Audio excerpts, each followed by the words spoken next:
CDC TV presents Get the Picture, Childhood Immunizations.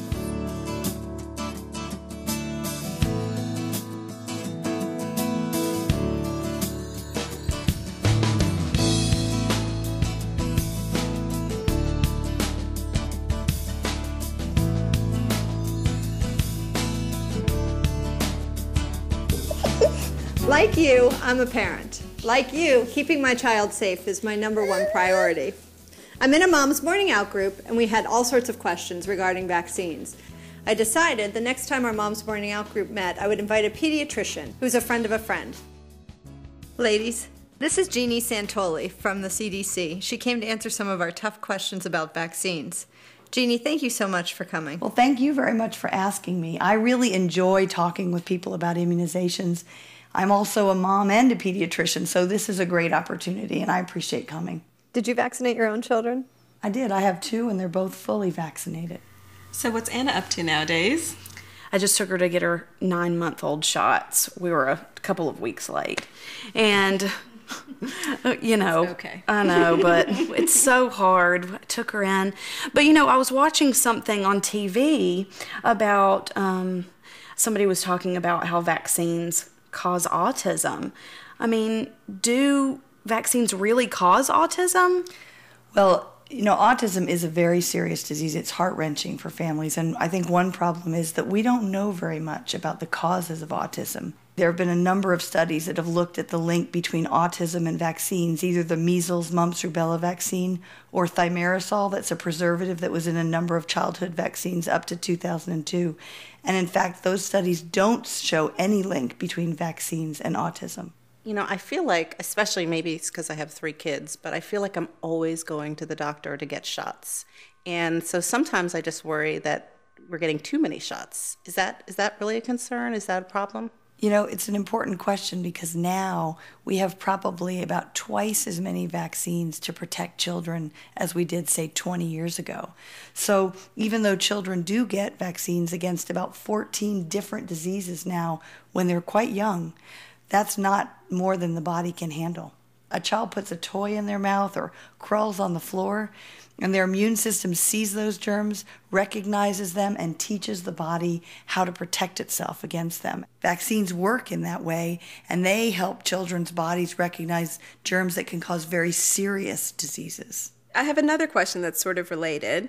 I mean, I understand why we have to have the number of vaccines, but how about the schedule that the doctors follow? Is it really appropriate for every child? Even though there's only one childhood immunization schedule, it actually takes into account the differences between children depending on their health or medical conditions. Sometimes parents ask about delaying the vaccines in the schedule, and I think it's really important for parents to understand that that can place their children at risk for getting these serious diseases. What happens if we stop vaccinating?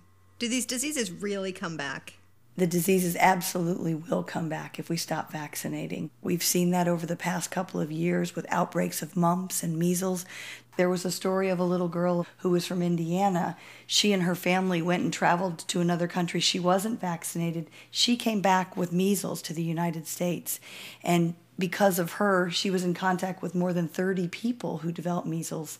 3 of those people had to be hospitalized, and 1 even went to the intensive care unit. I get really nervous about taking my daughter to the doctor to get shots.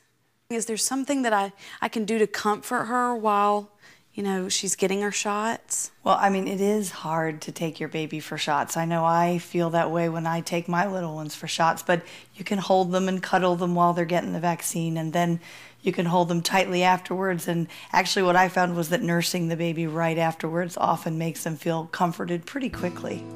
Jeannie, thank you so much for coming today. You've answered so many of our questions. If you have any additional questions, ask your pediatrician. I've been a pediatrician now in private practice for about 22 years and see between 25 and 40 patients per day. I spend a lot of time talking to parents about the importance of vaccines. We used to see 5, 10, 15 cases of invasive Hib disease, including meningitis, in this practice a year, and it was just so devastating to the parents because they had really just kind of gotten to know their babies by that point and knew their personalities, and these babies would sometimes die or be maimed for life. Since the inception of that vaccine about 20 years ago, we have not seen a single case of invasive Hib disease. Moms and dads ask me every day, should I immunize my baby? And I answer every time, absolutely yes. It's one of the most important things you can do to protect your baby's health.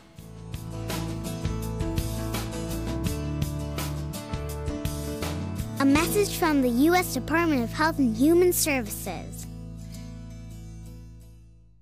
I'm a parent.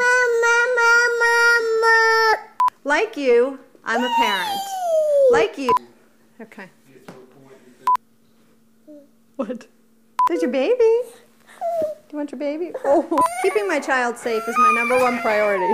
Out group met to invite a pediatrician to our next Mom's Morning Out group to answer some really tough questions. This is a child who never talks. I'm a parent. Come on.